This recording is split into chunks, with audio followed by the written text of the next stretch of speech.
I am a former executive director with Pampered Chef. I retired actually on August 1st. I started my business in August of 2015. We promoted to executive team on January 1st, 2018. So we did it in 2 years and 4 months. Pretty darn quick, primarily with virtual parties. So I'm a big, big virtual fan because I think it's such an easy way, we were talking about this last night, that it's such an easy way for people that, you know, you got the broken leg, you've got children at home, you've got all those things, a way to grow your business where you're not having to leave your home. But I do want to say, I agree with Nancy Jo 100% that it really needs to be a mix, you guys. You've got to have a mix because Facebook is always changing, things are always changing, and you never, it's just not a good business decision to have all your eggs in one basket anyway, right? So we want to make sure we're diversified. So Kristen and I have kept in contact, and she's like, can you just come back and talk about like some stuff? And so what I did, when I resigned from Pampered Chef, I started a business with my daughter. And my goal, I love direct sales, like what Haley was talking about. I love you guys, and I think what you guys do is amazing. I love the business. I still love Pampered Chef. And my goal, really, with this new business is to help the direct sellers streamline their business. And I saw those pain points with my own team and with other direct sales companies. So that's my goal, is to help equip you guys, give you guys the tools that you may not be getting from home office, even though I can tell you guys from experience and from seeing other direct sales companies, you guys have it made, okay? Home office does an amazing job of equipping the field. Not every company does that. I've worked with a few different companies speaking and training, and since I left, and it is not the same, I can tell you. So be thankful for what you have with home office. It's pretty darn good. Okay, so we're going to talk about time management. It's my favorite subject, you guys. My favorite subject. So we have two different sessions that we're going to do. This is the first one, and I'm really excited to be with you guys. I do have notes because I tend to squirrel. 4 kids, and 4 pregnancies and homeschooling later. My brain doesn't always work.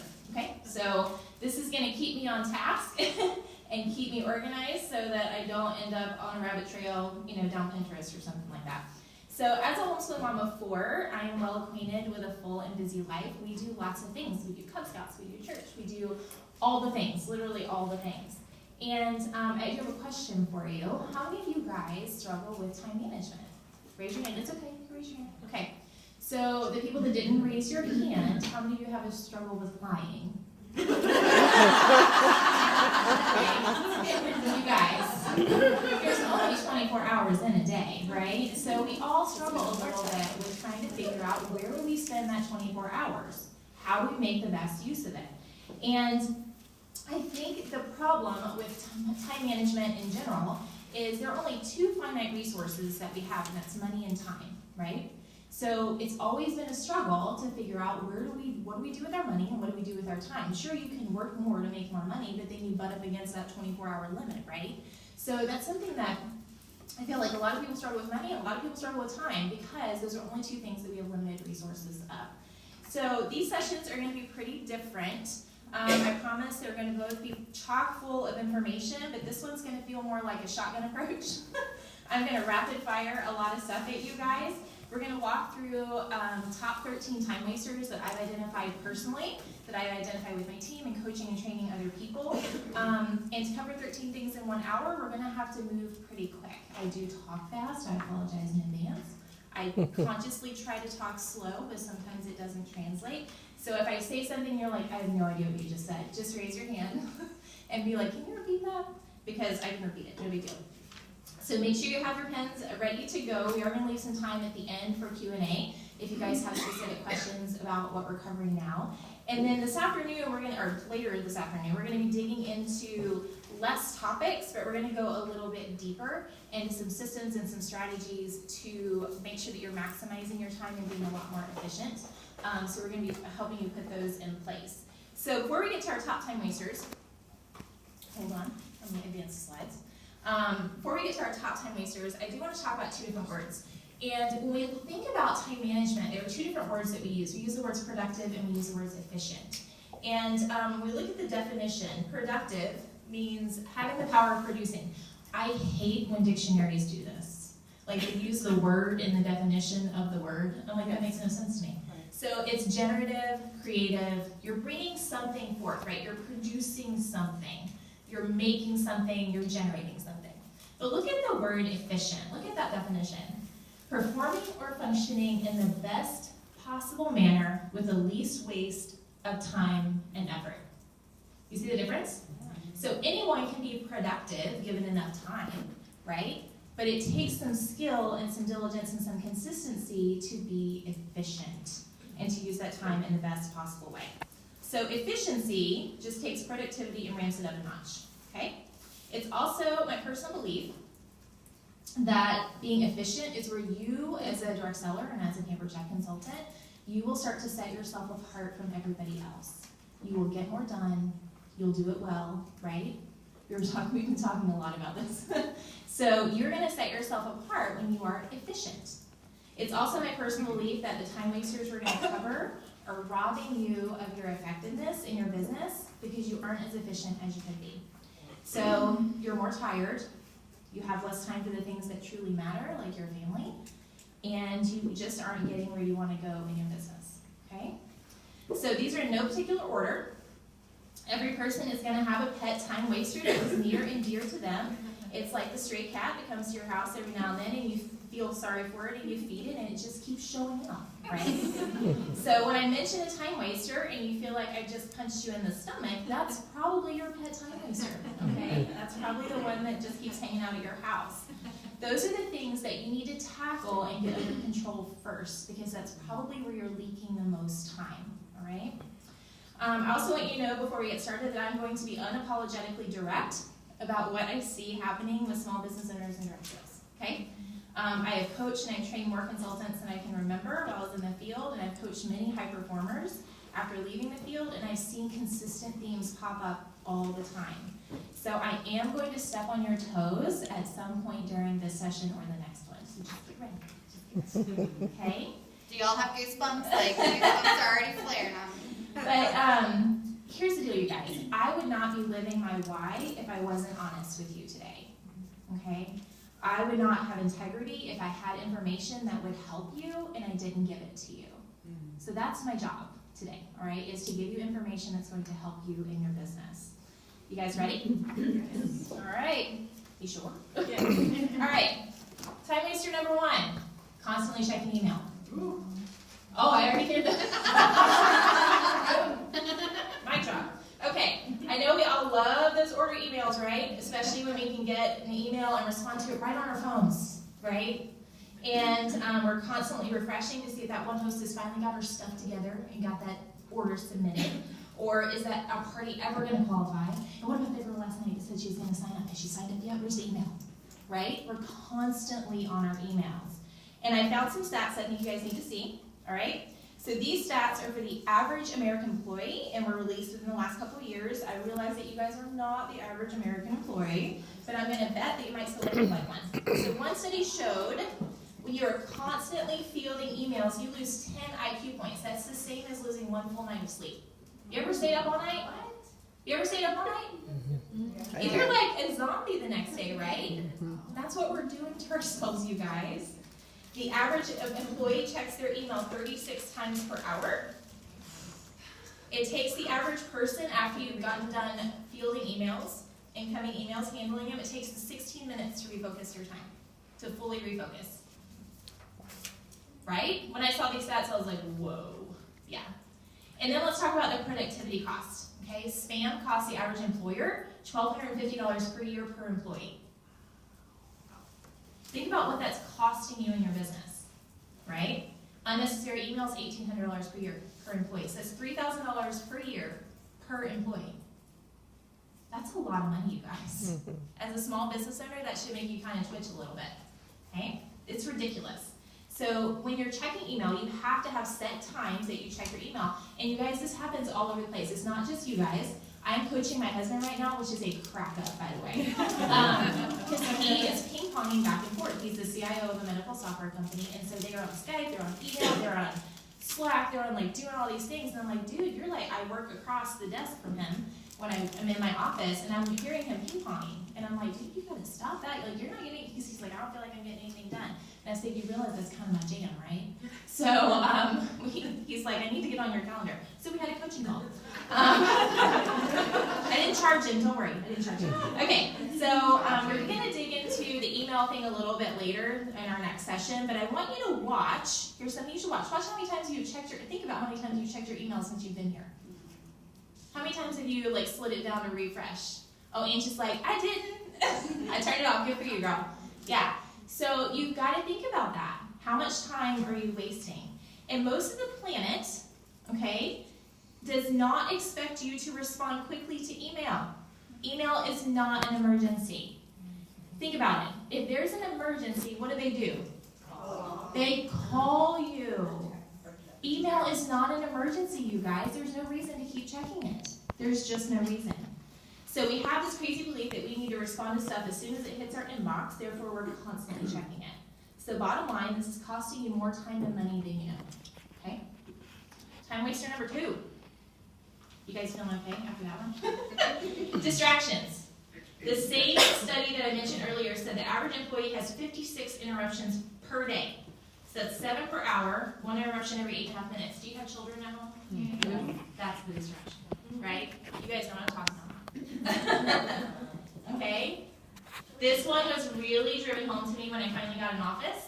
Up until about a year ago, I worked from my kitchen or dining room table because my husband also works from home. And he's by far the breadwinner, so he gets the office.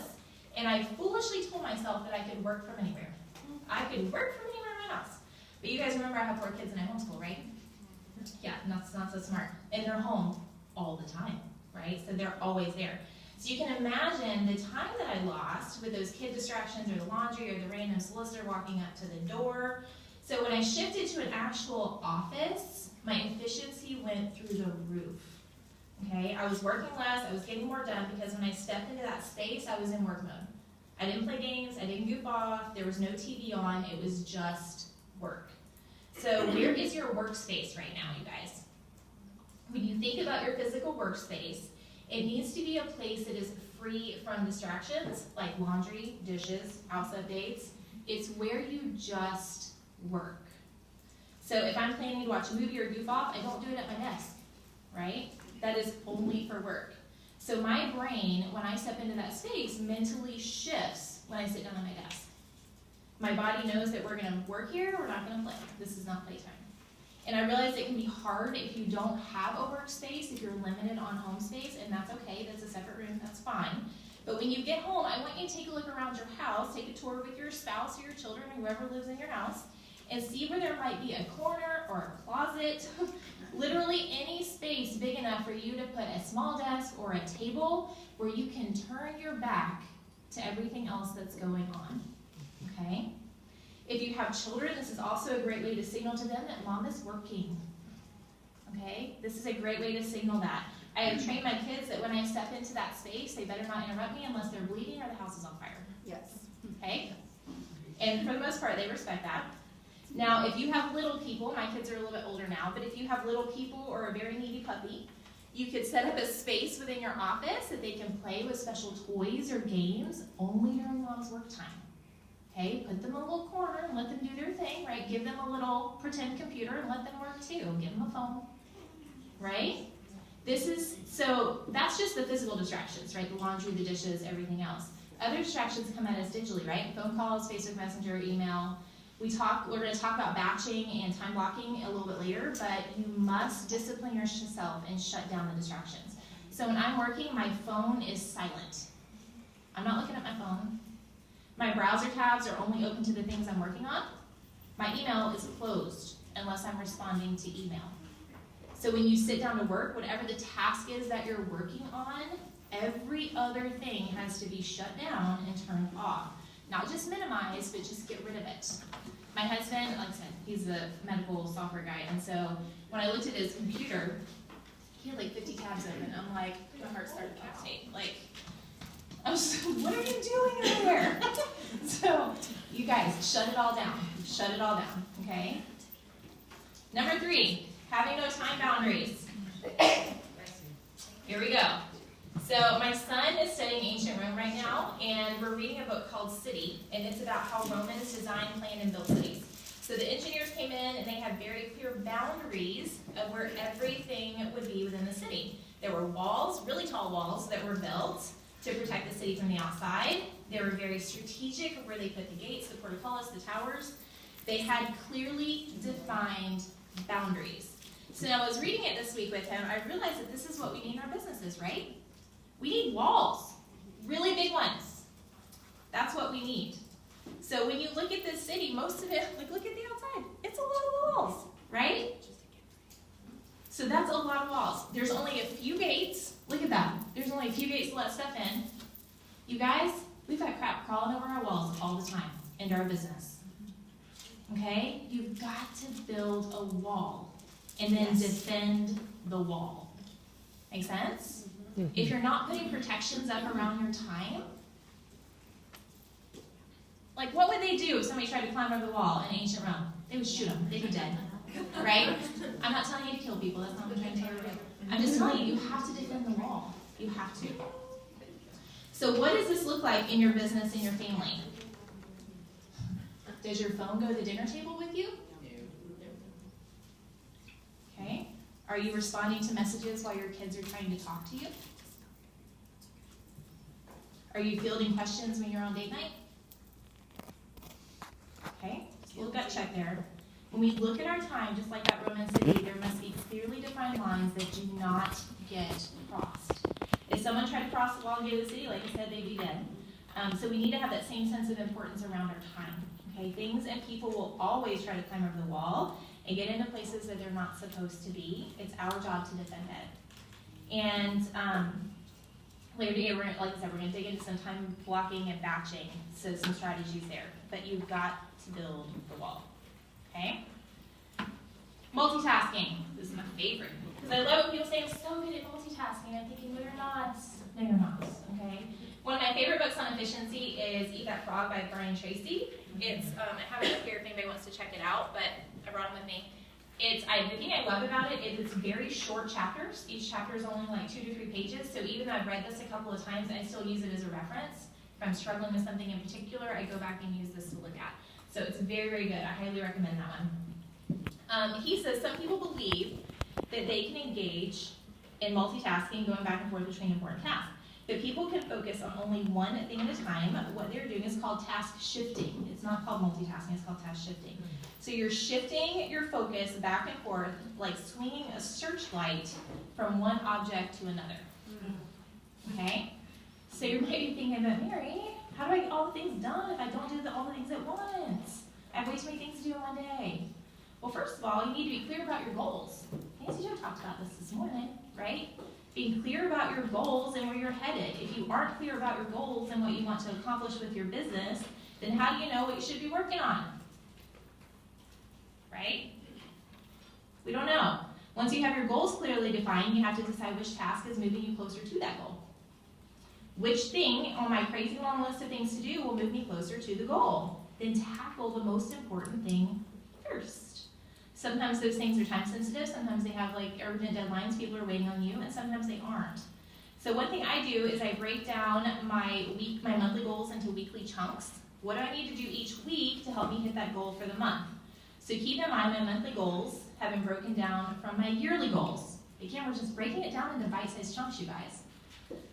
And once I have those weekly tasks broken down, I look at my planner and I write down 3 things that I need to accomplish each day that will get me to that goal. Those are my top 3 priorities for the day. And I know that if I can get those things done, then I'm moving my way towards the goal. You can do this on paper, you can do it digitally. We're going to talk about a digital calendar a little bit later. Let me show you my planner. So this is my planner. This is my one where I'm working on my goals. This is not everything I have to do in a day, I promise you. But it's my top 3. So it has the week on there. And so this is home, this is business. So I write down what are the top 3 things based on my goal for the week, what are the 3 things that I need to accomplish each day that's going to move me towards that goal. Make sense? So it's just 3, you guys. It doesn't have to be 20. Okay? 3 things. What are my most important things? Do I need to book a few more parties? Do I need to do some recruiting follow-up? What do I need to do to get me to my long-term goal? Just break it down. And 3 is easy to swallow. I'm not Another thing I found really effective is using something called the Pomodoro technique. Has anybody ever used this? Okay, so Pomodoro technique. It was invented by Francesco Cirillo, something like that. He's Italian. I don't know how to pronounce his name. It's a time management philosophy that helps you have maximum focus and create freshness in your work time. It allows you to complete projects faster with less mental fatigue. Remember I talked about being tired? This helps. So the process is really, really simple. For every project that I have throughout the day, those top 3 that I just identified, I budget my time into short increments and then I take periodic breaks. So I work for 25 minutes and I take a 5-minute break. Each 25-minute work period is called a Pomodoro, okay, named after the Italian word for tomato, because what Francesco would do is use a tomato timer. His kitchen is shaped like a tomato. So his kitchen timer was a tomato, and that's what he would use for his 25 minutes, okay? Frequent breaks keep your mind fresh and focused, and according to studies and what I've personally seen myself, you'll probably begin to notice a difference with your work processes in a day or 2. It's amazing, you guys. But true mastery takes anywhere from 7 to 21 days of constant use. So I'm going to walk you through how this plays out in my day. So I did do that on there, didn't I? Okay, so virtual party check-ins. Here we go. So virtual party check-ins, set a timer for 25 minutes. And then get off Facebook. Okay, you don't have to be on there all day, right? Check on your parties, then nothing else. When the timer stops, you're done. Take a 5-minute break. Start another Pomodoro on a different task. Could be booking follow-up, could be recruiting follow-up, doesn't matter. Switch to task. 25 minutes, done. Right? It doesn't. How many parties do you run at a time? 8 to 10. Do you check in for longer periods than that? No. Right? You don't have to be on there all day, you guys. You really, really don't. Okay? So a couple of the benefits. It keeps me focused for short bursts of time on one task. That's batching. I know mentally that I only have to do that thing for 25 minutes before I get to do something else. So if it's something I really don't like to do, I'm only going to do it for 25 minutes. I only have to do it for 25 minutes, right? I only have to leave the house for 25 minutes, okay? So even, like I said, if it's something that you don't want to do, you're only doing it for 25 minutes. It keeps me from procrastinating because, again, it's only 25 minutes, right? It makes me race the clock. I am super competitive, you guys. Super competitive. And I only have 25 minutes to complete the task. And then I'm forcing myself to move on to something else. So when I see that clock start ticking down, I'm like, ooh, I gotta get this done. And I get it done. So it helps. I'm racing the clock. It also helps me better understand how I spend my time and how long things actually take. A lot of times we spend this time worrying, oh, it's gonna take me like 2 hours to do all those follow-ups. Oh my gosh, well, it's only gonna take like 10 minutes, right? Mm-hmm. So we dread doing it because we think it's just gonna take so long. Mm-hmm. So now that I've done this for a while, I know it only takes 1 or 2 Pomodoros to complete a task. So that's how I measure my time. Does that make sense? Mm-hmm. So I know it only takes me 1 Pomodoro to set up all my parties. I know it only takes me 1 to respond to questions. I know it only takes me 3 to create a training. Does that make sense? So I'm breaking my time. So when I look at my schedule for the week, I can tell if it's crazy, if I have way overstepped my goals for the week, if I've said, oh, I'm going to do all these things, but then that doesn't actually fit into the time that I want to work. Does that make sense? If you have 10 hours, you've got basically 20 Pomodoros, okay? So what are you going to do with those time slots?Es that make sense? So it's another way of measuring time to make sure that your goals and your plans for the week are not crazy out of whack. So if you have something that you say, this is going to take me 2 Pomodoros to do you do your 25, take a little break, and then come back and do it again? Or do you do it at 2 separate times during the day? It depends. It depends on what it is. So that's just kind of, it depends on the task. If your task isn't completed after 25 minutes. Well, if I schedule 2 though, then yes. If your task isn't complete by 25 minutes, you better work faster. Or you better schedule in another one, right? Then you start to figure out how long stuff is actually taking you. Does that make sense? So you really start to figure out how much time you're actually spending on your business too.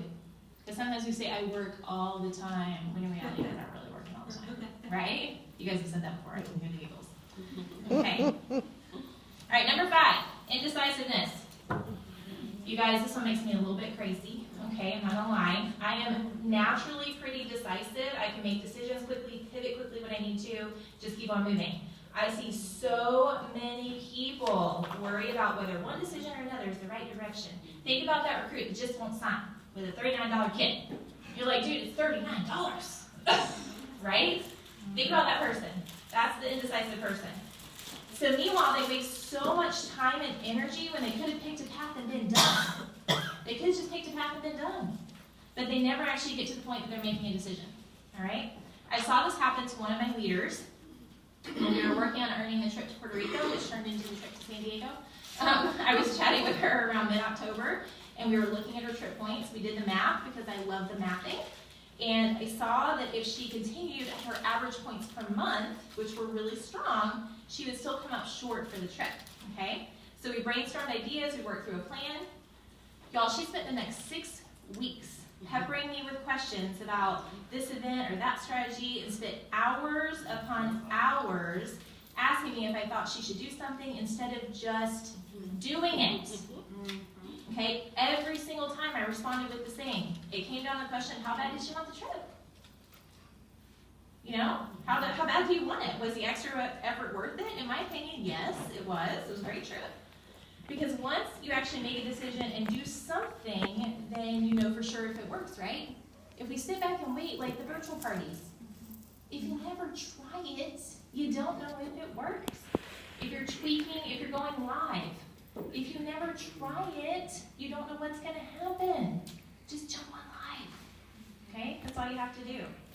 Try a different format. Nancy was talking about fundraisers. Try something different. The worst case scenario is it doesn't work and you don't ever have to do it again. Right? There's nothing, I mean, nobody's going to die. It's not life or death, you guys. This is just creative business. So guess what happened to my leader? She missed it by one recruit. One recruit. She came back later and she's like, I should have done that stuff that you told me to do. Could she have made up $3,000 in sales in like 6 weeks? Yes. Yes, she could have. Right? But she failed to make a decision. All right? So if for those of my friends that might be a little on the indecisive side, how do you overcome this one? Well, first, we go back to our goals. Right? What are our goals? What's the goal and how do I get there? And then you have to plan out your months, days, and weeks to hit that goal. So here's an example for my personal business. So I know I want to launch a course, an e-course, at the beginning of the year. I also know that there are very specific things that I have to complete before that I do that for it to be successful. So all of my monthly, weekly, and daily goals, tasks, are tied back to getting me to that goal. Make sense? So whatever you guys are aiming for, it doesn't matter. Just break it down. And so when I sit down to my works time, I don't have a choice on what I'm doing. It's already been decided. I don't have to choose. Make sense? Because all those tasks have already been laid out. I already know what I'm supposed to do. I don't have a choice. I get to just do those things. Okay? Does that make sense? So break it down. My calendar, my task list have already decided for me, so I don't have to think about it. So you have to plan, plan, plan. Okay? In Eat That Frog, Brian Tracy says that you increase your productivity by 25% when you work from a list. 25%. You guys, if the average American works an 8-hour day, that's 2 hours. 2 hours that you're recapturing just by working from a plan. That's a big difference. Okay? So make those decisions ahead of time when you're thinking clearly. Make your plan, and then just when you sit down and work, just work the plan. That's all you have to do. Next one. Hold on. Inability to say no. I know some of us are people pleasers. Okay, we have some serious cases of FOMO. If you don't know what FOMO is, it's fear of missing out. We want to be involved in everything. Okay? This goes back to putting boundaries on our time. And the only thing that gets allowed within those walls are the things that clearly align with our goals and values. Okay? I'll give you another example. A few weeks after I retired from Camper Chef, I was approached by a friend who offered for me to buy their business that they just hadn't been able to get off the ground. They realized that this business did not meet their personal goals, their personal why, and they were causing them to squirrel a little bit. And the person offered to let me buy it because it fit well with what I was trying to do. On the surface, I was flattered that they offered and trusted me with their baby that they had built, and for all intents and purposes, it looked like a really good fit to grow my own personal company and to grow that one. So I took the info, spoke to my husband, and we walked through everything. He started asking me questions. As we were discussing it, We went back to my core values and my beliefs and what I wanted out of my business, my very clearly defined why and my goals. Adding this new business would mean working upwards of 30, 40, 50 hours a week. Okay? Adding that new business meant managing existing employees and all the current users on the product. Adding that business did not align with what I wanted to do. It did not align with the vision I have for my family and for my business. So about 4 hours after talking to the friend, I declined the offer. It was actually easy to say no because I ran it through the filter of, does this align with my core values for my family and my business? It doesn't matter what the opportunity is, you guys. If it doesn't match your personal goals, it needs to be a no. It's a distraction and will only serve to derail you from what you're trying to do. So when you go home this week, I want you to look at your schedule. And when you look at all the activities that you do and ask yourself, does this align with the goals for my business? Does this align with the vision for my family? And if it doesn't, then you need to let it go. And you guys, you don't have to apologize. It just doesn't fit with my vision. That's why you have to say. If this is a personal struggle for you, I'd also set your default answer to no. Okay? Take a break from saying yes and therefore get to no, not now. This will allow you to take time to really evaluate each thing and make sure that it is in fact something that you need to say yes to. Okay? Don't just jump on the pilot program because it's there. Don't just purchase the course because it might relate to something you might want to do one day and it's on sale today. Don't just jump into a networking group if it's not going to push you towards your goal. Make sense? Start saying no. All right, next one. Number 7. Stop doing things that are not beneficial. Okay? So this one relates to the last one. It's one I've seen way more than I expected with my coaching clients. You guys know what the definition of insanity is, right? I have it up there. Continuing to do the same thing over and over and over again, expecting a different result. So doing the same thing, when it stopped working, like a meeting or a training or a system, if it has stopped working, then you need to stop doing it. It doesn't matter if it worked 2 or 10 years ago. If it's not working now, then it needs to be changed or gotten rid of. A friend and I were talking about a weekly newsletter that she sends out for her business, and she mentioned that the newsletter wasn't generating the orders that it once had. She had seen a steady decline over the last 9 to 12 months, but she'd been sending out this newsletter for like 15 years, right? She felt like she had to keep doing it because she'd always done it. People were expecting it. So she had been investing her time into something that was no longer producing results. And after chatting for a bit and brainstorming other ways to get the same info out and how to streamline the process, she decided to can the old way and do something new. Now, will the new way work? I don't know yet. We don't know yet, right? But does it hurt to try? The old way wasn't working either, right? So we got to get rid of the old way and try something new. So she was stopped. I don't know if the new way will work, but I know she stopped investing her time in a ship that was sinking. Make sense? So really digging into this one will take some grit because I'm sure there are things that you are attached to in your business or your family or your home. Things that you might have been doing forever and don't want to change. But numbers don't lie, you guys. Check your stats. Okay? Check your calendar. What things can you get rid of that are no longer moving you towards your goal? Especially if your goals have changed recently, you really need to take another look and make sure that everything aligns. Okay? Next one. This one's going to be short. Okay? Unless it's the end of the month or you're watching a promotion, stop checking stats. Just stop, you guys.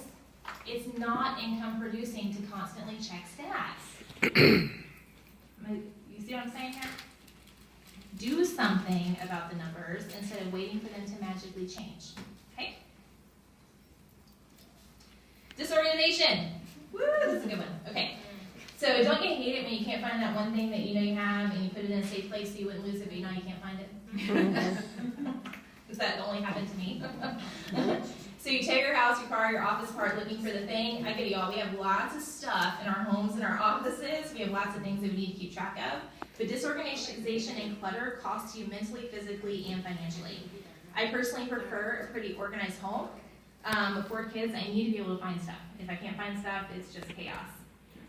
As a homeschooling mom, there are times that I feel like I have more books in the public library. It's just how we work. So I have noticed about myself though, when my house gets cluttered, where things have not been put away, they've been left out, I start to twitch a little bit and I get a little irritable. I see heads nodding. You guys know what I'm talking about. And so after being married for 20 years, my husband can spot it a mile away, and he's like, "Do you need to like go clean something? Make it feel better?" I'm like, "Yeah, actually it would." So once I get the thing cleaned up, I'm back to normal me, and I'm fine. But this is, it affects me mentally. I can easily see how it affects me mentally. Things are disorganized. I can't think straight. I feel anxious. I feel scattered. So once those things are put back into place and I can find the things that I'm looking for, then I know I can actually focus on work. So if you're drowning in chaos right now, let's talk about how to fix it. So first of all, everything coming into your home has to go to its home. Good example is mail. How do you handle mail when it comes in? When our mail comes into our house, I sort it. I take all the junk mail, take it to the recycle bin, put all the bills next to my computer for the next time I sit down to do that. Any dates, like baby showers, weddings, anything like that, get automatically added to our calendar, and I stick the invitation on the fridge. So I have a process. So I'm not sitting there with a stack this big of mail that I have to sort. Make sense? So everything that comes in needs to go to its home, and if it doesn't have a home, then find it a home.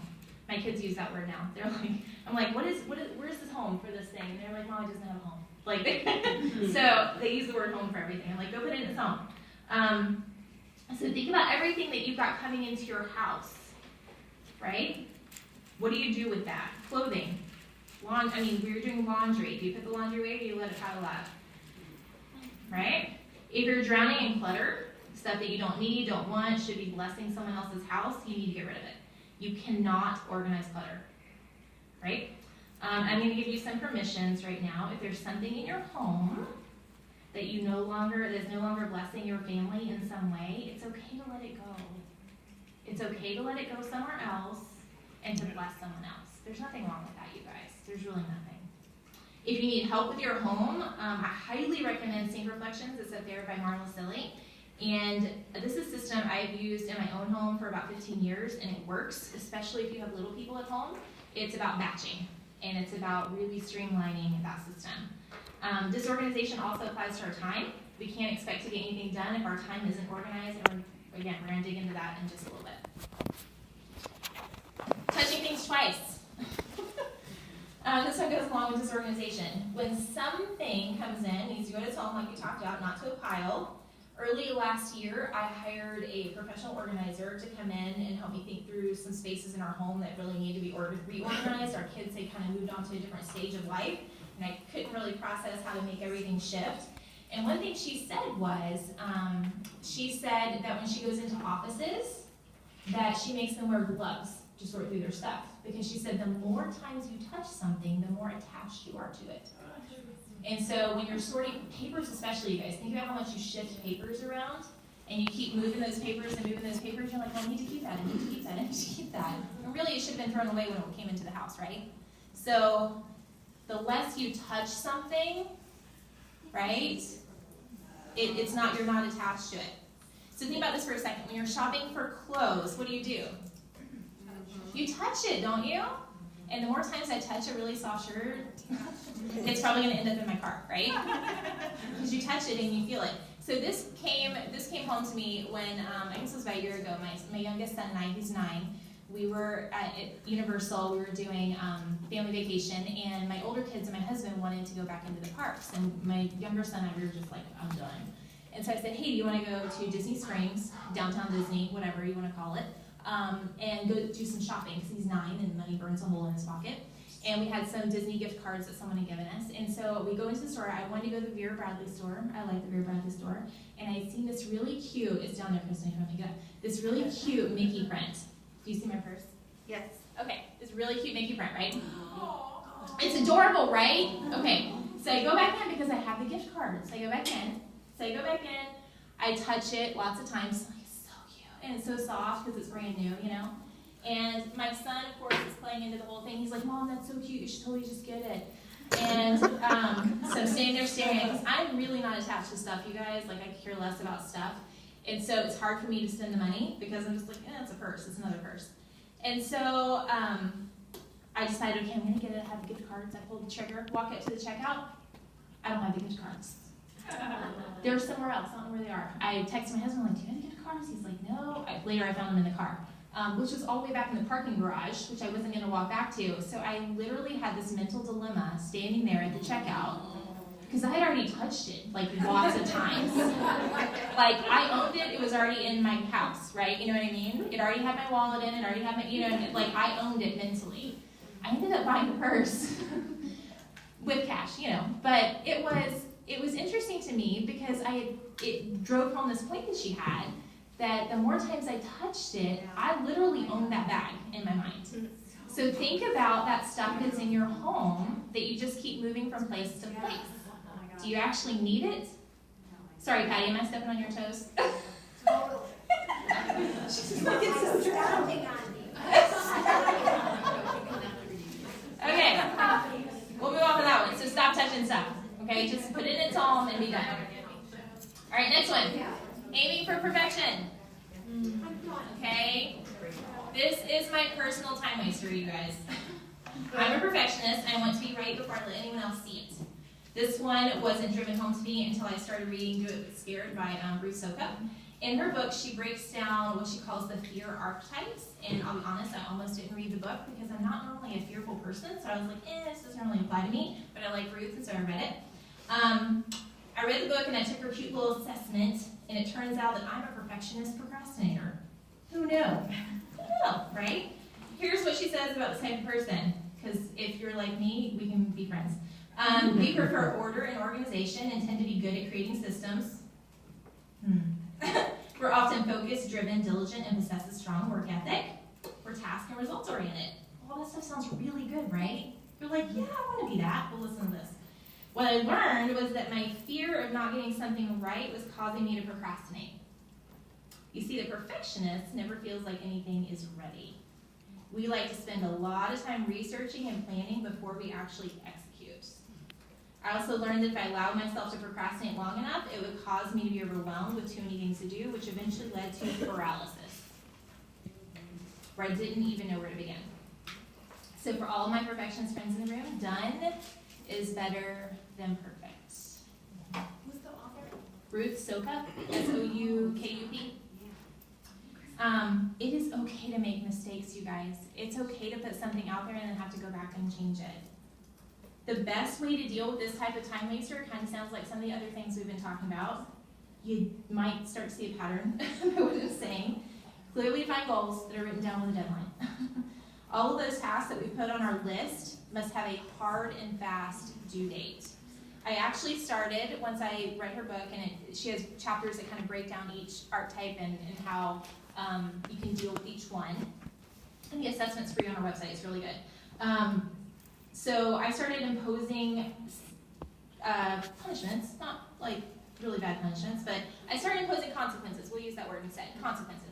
So I had some projects I was working on, and I had been procrastinating because they weren't perfect, and I didn't want to hit the publish button.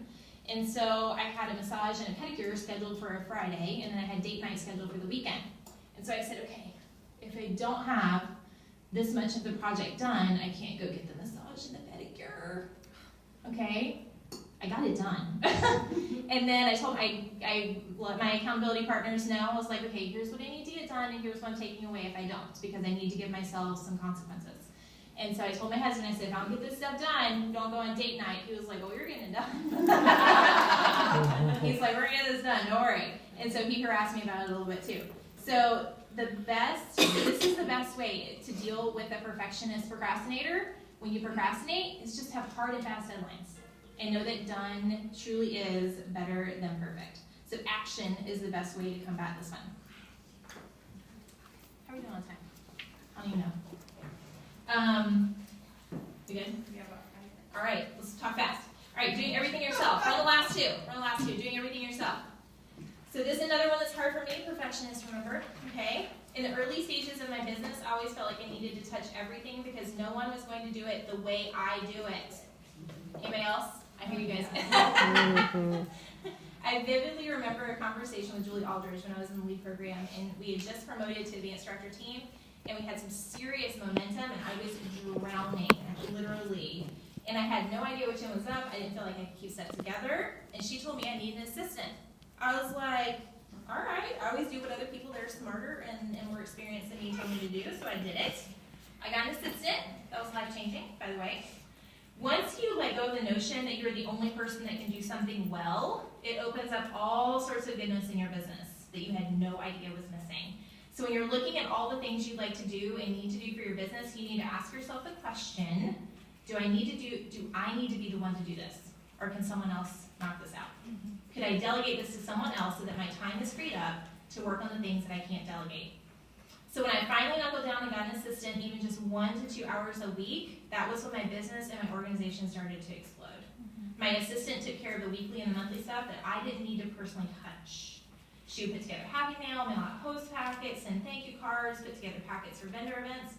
My team never actually figured out that I wasn't the one signing the cards. I told them what to say. I told her what to say. It wasn't that it wasn't personal. It's just that I didn't need to physically. Her handwriting was neater than mine anyway, so they could actually read the card when she wrote it. All right. The sentiment was still there, but she took care of the execution. Makes sense? So your business tasks are the only thing that you can delegate. What about your errands? How much time are you spending running back and forth to the post office or running around buying ink and office supplies? I still use Amazon Subscribe and Save. So if you're putting labels on anything, right, you're buying those Avery labels, you ever have that moment you're like, oh my gosh, I'm out of the blah, blah, blah, I can't put together the host packet, oh no, like you have that moment of panic? That doesn't happen anymore. You know about how many you go through in a month, right, or in a period of time. You can set it up to auto ship to your house. Easy peasy. So I always have it in there. HP Instant Ink is another one. Holy smokes, you guys. If you don't have HP Instant Ink, who has that in there?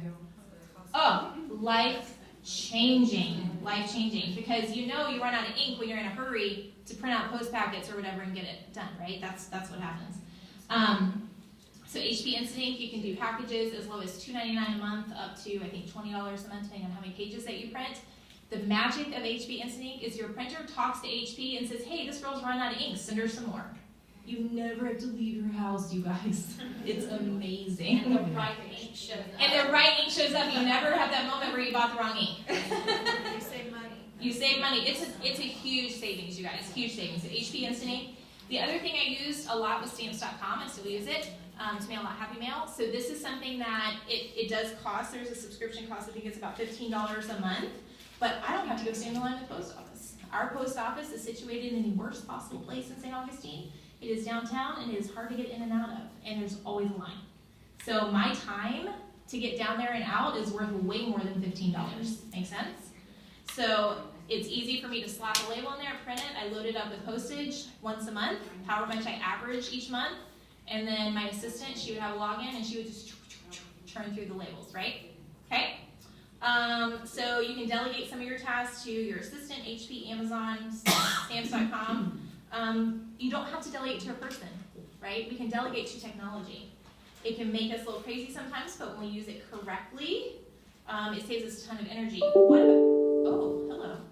What about those, that's weird. I never have my sound on. I just got an email, apparently. I'm not checking it. I'm checking it. Okay. So if you have a team and you're setting up coaching calls, Calendly, it's listed up here, is huge. It links with your Google Calendar, and all you do is you send them a link. You set it off all up in advance. I put my office hours, the times that I'm available, so there's never this back and forth going, hey, do you want to have a call? Oh, what time? Oh, that time works. Oh, no, that day doesn't work. There's none of that. So they click on the link. They schedule the call, it sends me a confirmation, sends them a confirmation, I have an email with their phone number, and it adds them to my calendar. Done. So they have control over it. If they never set it up, then, you don't have to worry about it. There's none of the back and forth. So instead of wasting that 5 or 10 minutes, I use that. It's so much faster and so much easier. I use it for coaching clients now. It's just, again, delegate the task. Another way to delegate, some sort of onboarding system for new consultants. I know Kristen does a really good job of this. You guys have Dash now, but there's still those questions that they're going to ask. Like, how do I create a group? How do I create a banner? How do I, all the Canva tutorials, how do I do all that? That's not covered in the onboarding system from home office. So you're going to start to see those questions pop up. So you need to have some sort of system to keep yourself from answering the same question a million times over. So I kind of had a rule that if I heard a question twice, I kind of joked, I was like, okay, I'll take it to the pulpit. So I would go live, I would go live on my team page and I would answer the question. Like when spammers show up. You know, we have those times where spammers, just like those seasonal things, I don't know what it is. But the spammers show up, right? You gotta protect your team, so I would go live and I would talk about spammers. So then you can organize that into units in your team group, right? So it's easy for them to find. And then when they say, hey, I got this email from Sally Smith, and she wants to buy like 15 rock crocs, is that spammy? Is that a legit order? And I would be like, go to unit 3, number 2, it talks about spammers. Make sense? So you're not having to say the same things over and over and over again. So more than once, could you do this for your customers? If you have a customer group, you need to load a fact page. You need to load your top 10 recipes for stoneware. Like, what am I going to do with my rock crock? Here's the book. Here's an ebook. It's in my customer group. So you're not also having to go find it, right? Anything that you're being asked more than twice, you need to create something that you can refer them back to. Make sense? Yes. And you can create documents on your business page. You can create them in your Facebook group. You can do all sorts of things, you guys. Okay. Let's see. That one's the last one. Oh, newsletters, mailing, bookkeeping. Somebody else can do the bookkeeping. Neglecting rest. Number 13. Last one. Let's talk about rest. I know most of you are moms, 5 sisters, daughters, and now you're a business owner. And that's a whole lot of hats to carry around and switch between. So what are you doing to rest? What are you doing to take care of you so you can continue to pour into them? And I know a lot of times as mamas, we think we're wasting time when we rest. Oh, I could get this done. Oh, I could get that done. But how many times have you worked yourself into a situation where you're sick or you're hurt or you make a mistake that costs you financially or physically because you aren't rested? You guys, our bodies were not designed to rest 100% of the time. They just weren't. They weren't. You must take time to rest. Schedule that into your day. It should be at least 1 Pomodoro, right? All right? So for me and my family, my husband and I take a walk because he works from home. We take a walk after lunch every day, and no kids are allowed. They're like, can we walk with you? Nope. Go away. Okay, so that's a time when we can chat and connect, and he can talk about his day, and I can talk about my day, and I can fill him in on anything going on with the kids. So here's some ideas. Take a bath. That's my personal favorite. Read a book that is not business related. Historical fiction is my personal fave. Get a massage, take a walk, take a nap. 20 minutes with your eyes closed does wonders. Put everything away and just sit up straight and close your eyes. You aren't going to get like deep sleep, but it really does reset your brain. Stretch, go out for coffee with a friend, cook your favorite meal, right? Unplug, go to bed on time. Yeah. Go to bed on time. You're neglecting your rest, you guys. So think about the things that make you happy and help you feel relaxed, and make sure you're scheduling those things into your weekly and daily routines as well, okay? So we tackled a lot of stuff. That was 13 full things. But the bottom line is we're only given 24 hours a day, and if we're going to get the stuff done that we want to get done, we can't go around wasting those precious hours that we've been given, okay? All right, does anybody have any quick questions? I know we're like really out of time. Sorry. Anybody have any questions? Is everybody scared? I'm sorry.